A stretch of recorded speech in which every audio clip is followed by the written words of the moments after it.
Hola, my beauties. So recently I did a video about my agoraphobia story, and I didn't really talk about how I overcame it. And I know that you probably will be wondering, okay, she's not agoraphobic anymore, how does she get over it? So I wanted to do a new video, which is this video right here, about how I was able to overcome my agoraphobia. So I have 5 steps I came up with, and they're very practical. Like I said before, everything I tell you is nothing crazy. It's something very practical and anyone could come up with. But when you're in the middle of a mental crisis like anxiety, agoraphobia, depression, you don't really think of these things because your mind is really just solely focused on whatever it is that you're going through. So my 5 steps to how I overcame my agoraphobia. Step 1, baby steps. Not physical baby steps, mental baby steps. Before you leave the door, you have to be mentally prepared. You have to tell yourself, everything is going to be okay. I'm going to go out there and nothing is going to happen. And you don't have to say this to yourself on your way trying to get out the door, but you just have to remind yourself that it's okay. Because in the back of your mind, you know it's okay. It's just that the way our brain is working at the time, we're thinking it's not okay. But deep, deep, deep, if you really think about it right now in the back of your mind, you know everything's okay. Like, what the hell's gonna happen? Explosion? Nothing's gonna happen. You go outside, nothing's gonna happen. It's all in your head. What I did was I prepared myself mentally.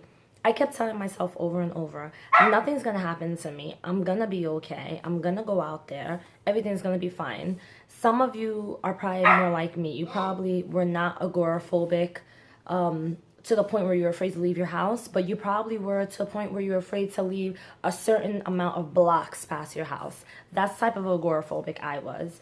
You are safe and you are going to be all right.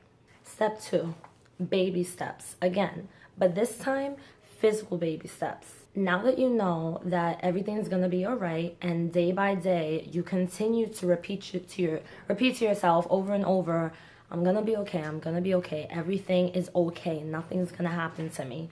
Now that you know that and you've conquered at least a little bit of that thought process, now it's time to take physical steps out the door, or physical steps past those 5 blocks or those 3 blocks that you're afraid to walk past. Take physical steps towards crossing that street, physical steps towards driving across that bridge, because the physical steps is what leads you closer and closer to realizing nothing's gonna happen. I mean, the percentage of something happening to you is pretty low.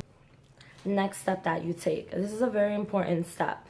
It's not a very easy one to take, especially if you have been agoraphobic for quite some time, but I'm telling you, it's very possible and you can do it. Psyching yourself up means that in the beginning, you're not gonna believe the stuff you say. You're gonna think, well, this is bull crap. Like, I don't really believe this.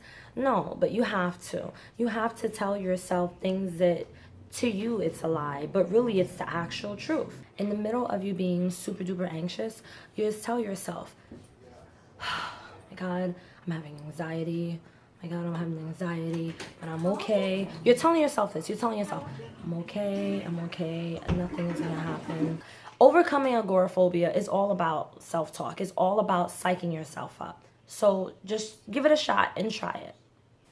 Step 4, enjoy the beauty around you. Like I said in step 3, you psych yourself up. Enjoy the nature, enjoy the trees, enjoy the grass, enjoy everything that you see. Just enjoy everything. Just sometimes we get so caught up in our depression and our anxiety that we don't actually enjoy this beauty that was given to us. We don't enjoy. Sometimes I like to take a walk and just see the birds and the geese in the water by the ponds, and I live across the street from a really nice park.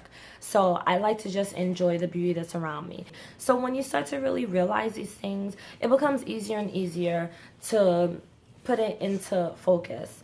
And I mean, I know right now it may seem like it's easier said than done, but trust me, I've been where you are, so I can tell you that these steps actually work, and these are just things that I did that I'm positive, more than positive, if you do them too, you will see it really does work.